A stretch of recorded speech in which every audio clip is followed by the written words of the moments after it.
This is Deborah Bice Crawford, but for the sake of simplicity, I will be referring to her as Debbie. She was born April 5th, 1957, and is currently 65 years old. Debbie lives with her husband Tim, their Chiweenie Romeo, and cat Tyres in a very old and definitely haunted house in Chilhowie, Virginia, where their favorite hobby is to buy random antiques and sell them in their shop or keep them for their personal collection. They have 2 children and 4 grandchildren, one of them being me.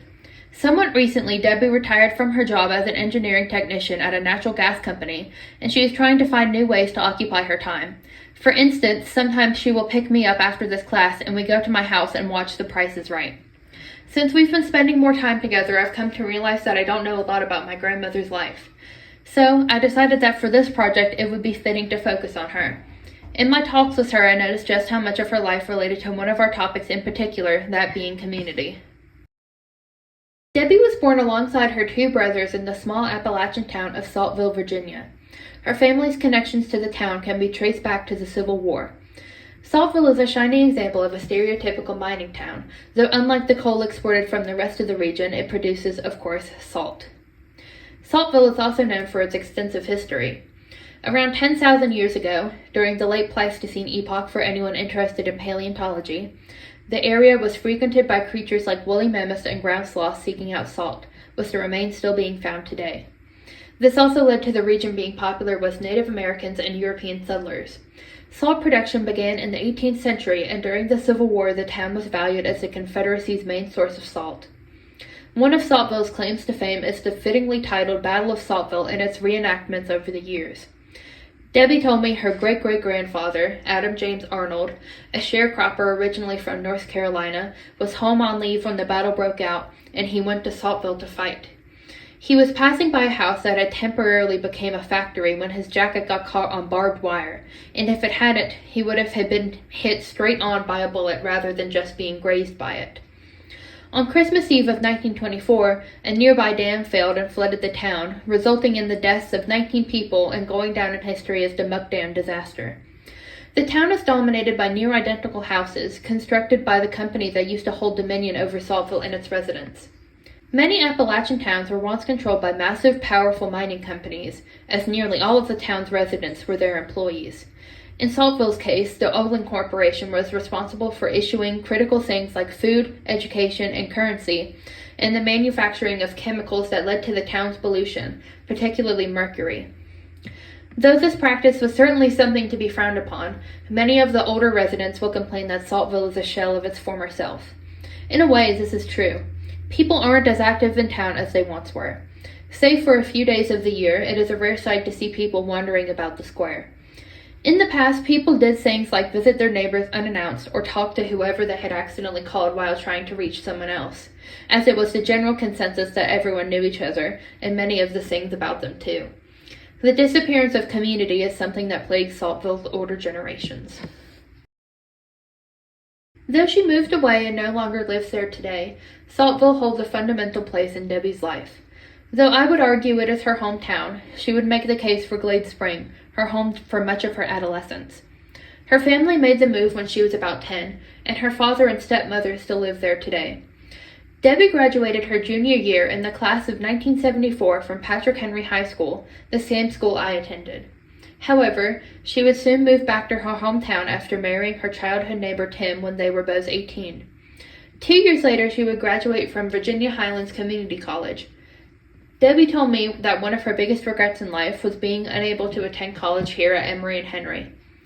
My mother often tells me that life with Tim and Debbie was tumultuous at best.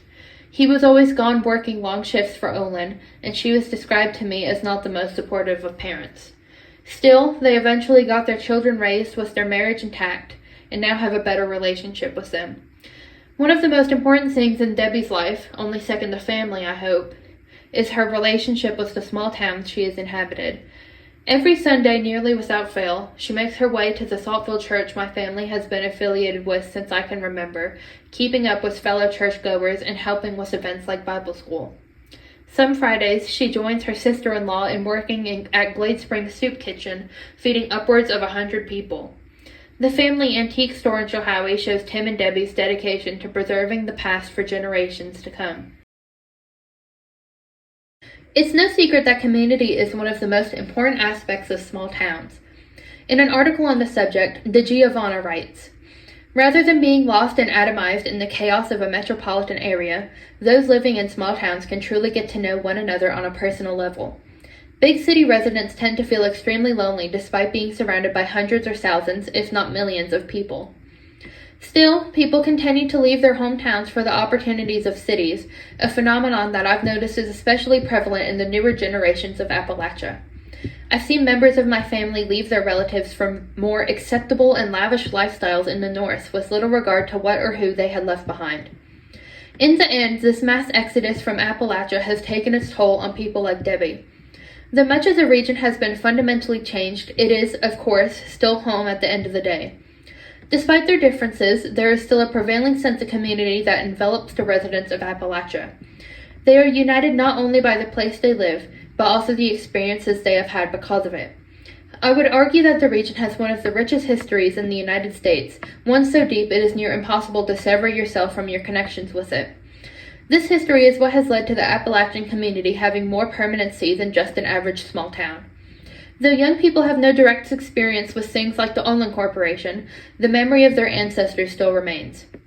In one research article, Dr. Sykes documents his views of the Appalachian Oral History Project, a set of recordings from the 1970s containing interviews with thousands of Appalachian people and the oral history they've recalled. He wrote of the subject, "Such projects should offer opportunities for shared knowledges, for both implicit and explicit dialogue among a variety of perspectives about the shape of history, its meanings, and its implications. This dialogue can foster a more democratized and more widely shared kind of historical consciousness that is representative of a wider range of experiences and perspectives. According to Portelli, the embodied practice of oral history provides a distinctive opportunity for consciousness raising for both the interviewer and the person being interviewed.